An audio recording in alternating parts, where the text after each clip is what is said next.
Dalam laporan terbaru, para analis menyoroti bahwa NATO memerlukan waktu beberapa minggu sebelum dapat merespons secara kolektif terhadap ancaman yang datang dari Rusia. Kritik ini mengacu pada kelemahan koordinasi antara negara anggota, birokrasi yang kompleks, dan prosedur yang lambat dalam operasional militer aliansi. Contohnya, saat beberapa pesawat pengintai dan drone Rusia memasuki wilayah perbatasan Baltik, NATO memang segera melakukan intersepsi lewat pesawat F-16 dan F-35 dari negara anggota. Tetapi tanggapan berlapis dan tidak bersifat serempak menunjukkan kurangnya kesiapan struktur aliansi. Dalam kondisi geopolitik saat ini, di mana eskalasi cepat dapat berubah menjadi konflik terbuka, kecepatan respons adalah kunci. Dan faktanya menunjukkan bahwa hal tersebut masih menjadi titik lemah NATO.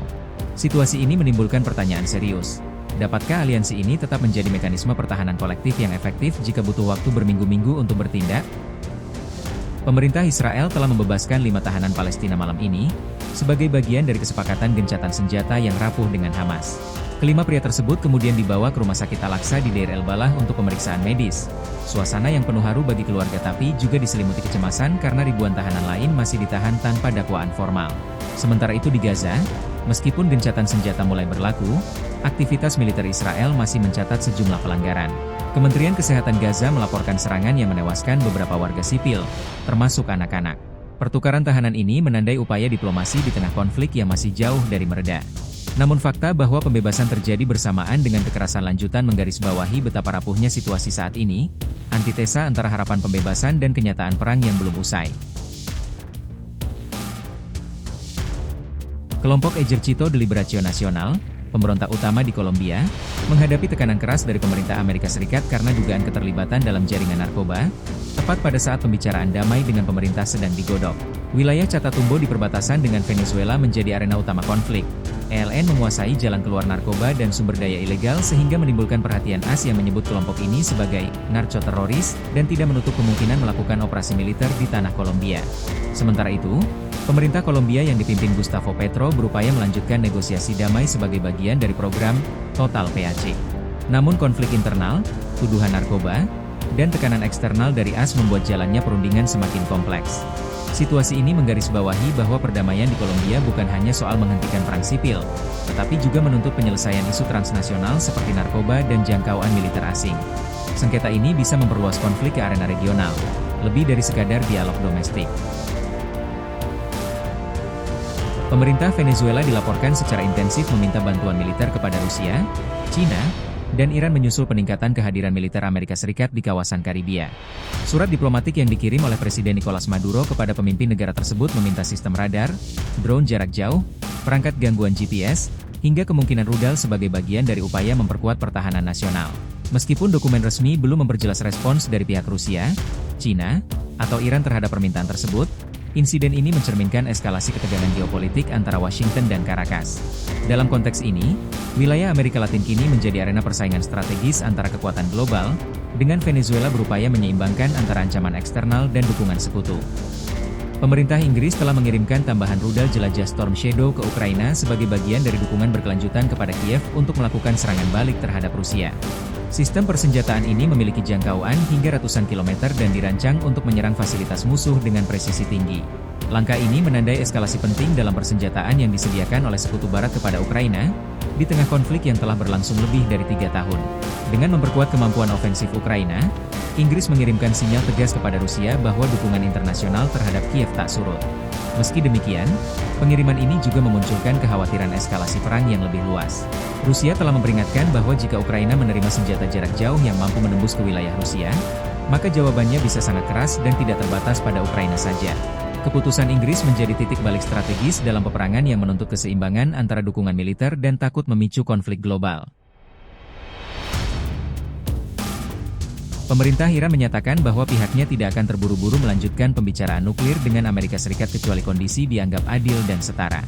Menteri Luar Negeri Iran, Abbas Araghchi, menyebut bahwa persyaratan yang diajukan AS, seperti penghentian pengayaan uranium dan pembatasan stok misil Iran, adalah tidak logis dan tidak adil, sehingga membuat pembicaraan sulit dilanjutkan secara langsung. Teheran tetap terbuka pada tawaran pembicaraan tak langsung, namun menekankan bahwa AS harus memasuki dialog dari posisi setara dan berdasarkan kepentingan bersama. Meskipun Iran menghadapi tekanan internasional dan sanksi dari PBB, pemerintah menjelaskan bahwa mereka memilih untuk mengambil waktu dalam pengambilan keputusan diplomatik. Keputusan ini menunjukkan bahwa jalan menuju kesepakatan nuklir baru kemungkinan akan panjang dan penuh tantangan, dan bahwa Iran ingin menjaga posisi tawar dalam hubungan dengan Barat. Zohran Kwame Mamdani, lahir di Kampala, Uganda pada 18 Oktober 1991, adalah politisi muda yang tengah menjadi sorotan nasional Amerika Serikat. Keluarganya berpindah ke kota New York saat Mamdani masih kecil, dan ia menamatkan pendidikan sarjananya di Bowen College dengan gelar dalam bidang Africana Studies. Mulai tahun 2021, Mamdani menjabat sebagai anggota New York State Assembly mewakili Distrik 36 di Queens, dengan latar belakang kampanye yang menekankan reforma perumahan, hak pekerja dan keadilan sosial. Di usianya yang relatif muda dan berasal dari komunitas minoritas, Muslim keturunan India dan Uganda, ia mencerminkan perubahan signifikan dalam peta politik Amerika, kepemimpinan yang lebih beragam dan generasi baru yang aktif. Kandidatur Mamdani untuk menjadi wali kota New York dan terpilihnya sebagai figur utama dalam pemilihan tersebut menjadikannya simbol dinamika baru politik kota besar AS, gabungan antara aktivisme akar rumput, identitas global, dan agenda progresif. Demikian gambaran singkat tentang sosok yang berpotensi menempati posisi penting dalam lanskap politik Amerika. Pasca konflik 12 hari antara Iran dan Israel, pemerintah Iran berada di persimpangan kritis antara janji reformasi sosial dan tekanan dari kelompok garis keras yang menolak perubahan. Pemerintahan Presiden Masoud Pezeshkian sempat menunjuk seorang penasihat Gen Z sebagai upaya membangun koneksi dengan generasi muda yang aktif secara daring dan mulai menolak kerangka ideologis tradisional. Namun, strategi ini menghadapi hambatan besar. Banyak pemuda yang merasa janji perubahan hanyalah retorika sementara. Sementara itu, kekuatan garis keras dalam rezim terus memperkuat kontrol sosial.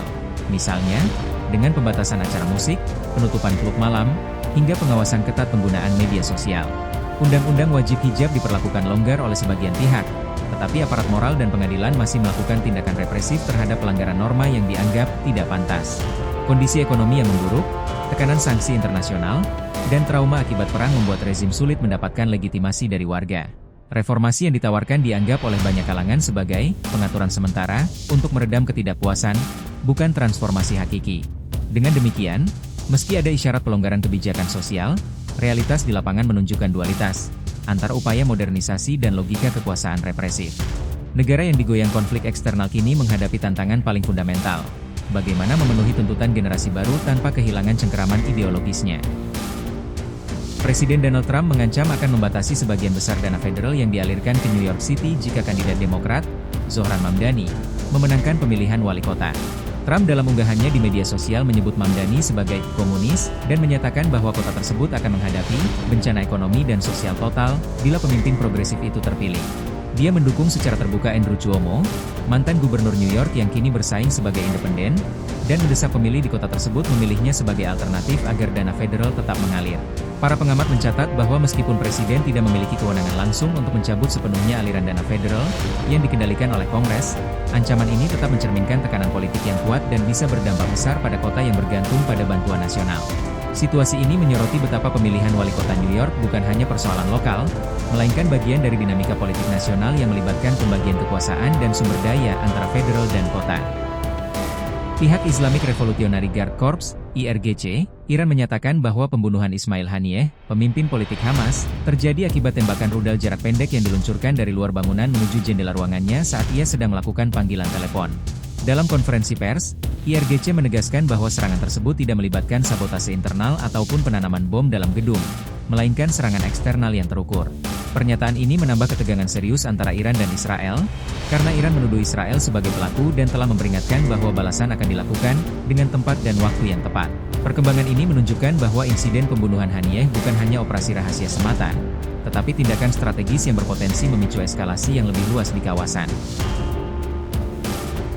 Amerika Serikat saat ini sangat mengandalkan simulasi komputer dan eksperimen subkritis untuk memastikan keandalan persenjataannya, mengingat tes nuklir eksplosif terakhir dilaksanakan pada 1992. Para ahli memperingatkan bahwa meski teknologi simulasi sangat canggih, pergantian dari teori ke realitas bisa menuntut waktu dan biaya besar. Beberapa mengatakan bahwa untuk kembali ke pengujian penuh akan diperlukan beberapa tahun bahkan puluhan tahun. Sistem stop persenjataan yang terus menua memunculkan kekhawatiran. Tanpa pengujian fisik, muncul keraguan apakah senjata nuklir masih cukup handal untuk menakut-nakuti rival seperti Rusia dan Cina. Dengan demikian, meski simulasi adalah pilihan yang lebih aman dan bermoral, ketergantungan yang tinggi terhadap komputer bukan tanpa risiko, terutama dalam era persaingan nuklir yang semakin intens. Raja Vajiralongkorn, yang juga dikenal sebagai Rama X, dinobatkan sebagai monarki terkaya dunia dengan kekayaan bersih diperkirakan mencapai sekitar 43 miliar US$.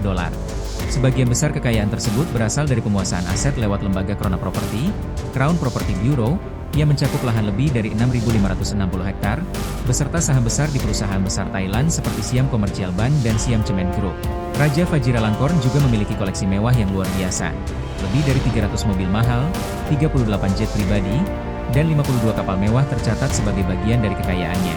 Fakta ini mencuat di tengah protes dan tuntutan generasi muda Thailand agar monarki lebih terbuka dan mempertanggungjawabkan asetnya, sebuah dinamika penting antara simbol tradisional kerajaan dan tuntutan modern terhadap transparansi. Dengan demikian, kekayaan Raja Vajiralongkorn bukan sekadar angka, melainkan bagian dari struktur kekuasaan, bisnis dan simbol sosial yang kompleks dalam monarki modern.